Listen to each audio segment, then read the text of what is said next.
더불어민주당과 열린민주당의 통합 논의가 막바지에 접어든 가운데 더불어민주당 이재명 후보 오늘 임산부들을 만나 산후 지원책에 대한 해법을 함께 고민합니다. 박근혜 전 대통령의 정치적 고향이죠. 대구 경북을 이번 주에 방문할 예정인 국민의힘 윤석열 후보는 성장과 복지, 일자리에 방점을 둔 첫 번째 공약을 발표하면서 본격적인 정책 행보에 시동을 겁니다. 국회에 나가 있는 취재기자 연결합니다. 김태민 기자. 네, 국회입니다. 네, 먼저 이재명 후보 오늘 어떤 일정을 소화합니까? 네, 이재명 후보는 오늘 오후 서울 여의도 민주당사에서 임산부와 산후조리업계 종사자들을 만납니다. 이 자리에서 산후조리 과정의 여러 어려움을 듣고 공공산후조리원 확대 등 국가 지원 방안을 모색할 예정입니다.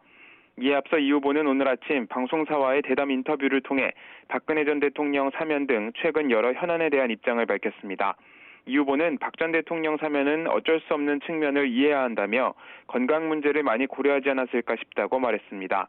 그러면서 문재인 대통령이 이후 벌어질 후폭풍이나 여러 갈등 요소를 혼자 짊어지겠다고 생각하신 것 같다고 덧붙였습니다. 이런 가운데 더불어민주당은 오늘 열린민주당과의 통합을 위한 막바지 조정에 한창인데요. 잠시 뒤 양당 대표가 만나 통합과제 합의문에 서명하고 구체적인 합당 절차를 설명할 것으로 보입니다.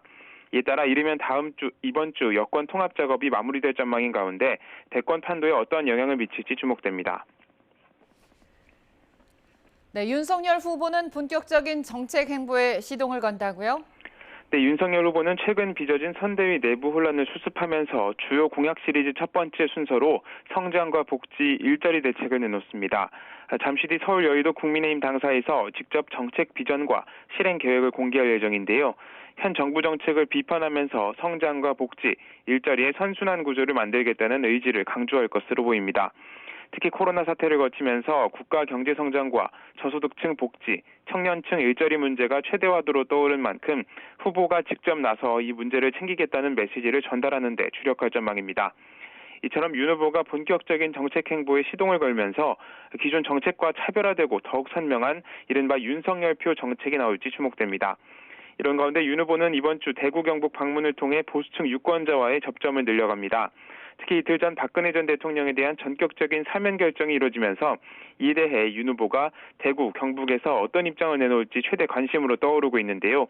일단 논란과 선대위 내용을 수습하고 보수 통합의 메시지를 내놓을 수 있을지 관심이 쏠리고 있습니다. 지금까지 국회에서 YTN 김태민입니다.